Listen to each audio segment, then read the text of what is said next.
সচিবালয়ে পরিকল্পনা, অর্থ, বাণিজ্য এবং যুব ক্রীড়া উপদেষ্টা ব্রিফ করেছেন। সবশেষ খবর জানাতে যোগ দিচ্ছেন সহকর্মী শাহনাজ ইয়াসমিন। ইয়াসমিন, উপদেষ্টারা কি বলেছেন আর আমদানি ও দাম নিয়ন্ত্রণে অর্থ বাণিজ্য উপদেষ্টা কি পদক্ষেপ নিচ্ছেন?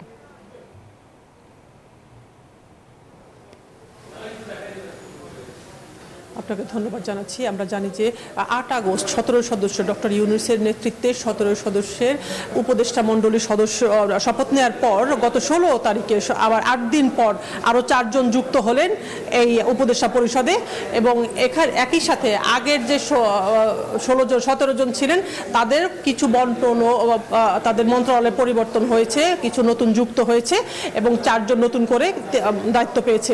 এবং তার মানে এখন ৪২টা মন্ত্রণালয়ে দায়িত্ব পেলেন ২১ জন উপদেষ্টা। সেই হিসাবে এক একজন ২-৩টা করে মন্ত্রণালয়ের দায়িত্বে এখন কাজ করছেন। এখানে যে অর্থ উপদেষ্টা, আগে পরিকল্পনা উপদেষ্টা ছিলেন ৮ তারিখে, তিনি ডক্টর সালেউদ্দিন আহমেদ। ২৫০টিরও বেশি ডিজাইন অপশন নিয়ে ওয়ালটন স্মার্ট ফ্রিজ, বোঝে আপনার প্রয়োজন। তিনি ১৬ তারিখে যে সব সিদ্ধান্ত হলো সেখানে উনি পরিকল্পনা উপদেষ্টা বাদ দিয়ে এখন বাণিজ্য উপদেষ্টা হয়েছেন। উনি অর্থ এবং বাণিজ্য পেলেন। একই সাথে তথ্য প্রযুক্তি মন্ত্রণালয় এবং ডাক টেলিযোগাযোগ মন্ত্রণালয়ের দায়িত্বে যিনি ছিলেন নাহিদ ইসলাম, যিনি বৈষম্য বিরোধী ছাত্র আন্দোলনের সমন্বয়ক, তিনি তথ্য মন্ত্রণালয়ের দায়িত্ব পেয়েছেন। যিনি যুব ক্রীড়া মন্ত্রণালয়ের সজল ভুইয়া, সে পেয়েছেন একই সাথে শ্রম কল্যাণ মন্ত্রণালয়ের দায়িত্ব। সবগুলো মন্ত্রণালয় বন্টন হয়েছে, নতুন করে পুনর্বন্টন করেছে, নতুনরা যুক্ত হয়েছে। সকালে তথ্য উপদেষ্টা যিনি আছেন তিনি কথা বলেছেন নাহিদ ইসলাম, উনি খুব পরিষ্কার করে জানিয়েছেন যে আসলে সাংবাদিকদের মত প্রকাশের স্বাধীনতাই তার প্রথম প্রায়োরিটি থাকবে। কোনোভাবেই যেন সংবাদ প্রবাহ ক্ষেত্রে, সংবাদ দেওয়ার ক্ষেত্রে তাদের বাধা সৃষ্টি না হয়, এমনটা তারা মনে না করে। এবং কিছুক্ষণ আগে সালেউদ্দিন আহমেদ পরিকল্পনা মন্ত্রণালয়ে ছিলেন, যেহেতু উনি দায়িত্ব আজকে হস্তান্তর করেছেন আরেকজনকে, তিনি সেখানে এডিবির সাথে একটি বৈঠক করেছেন। উনি অর্থ মন্ত্রণালয়ে এসেছেন, উনি একই সাথে বাণিজ্য মন্ত্রণালয়ের দায়িত্ব আজকে নেবেন।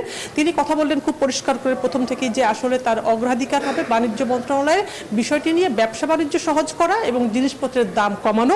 এবং জিনিসপত্র যেহেতু আমাদের দেশে অনেক বড় একটি বিষয় থাকে আমদানি নির্ভর, এখন আপাতত যেগুলো আসলে অত্যাবশ্যকীয় সেগুলোই আমদানি করা হবে যাতে মানুষের উপর দামের বাড়তি চাপ না পড়ে, এটা উনি বললেন।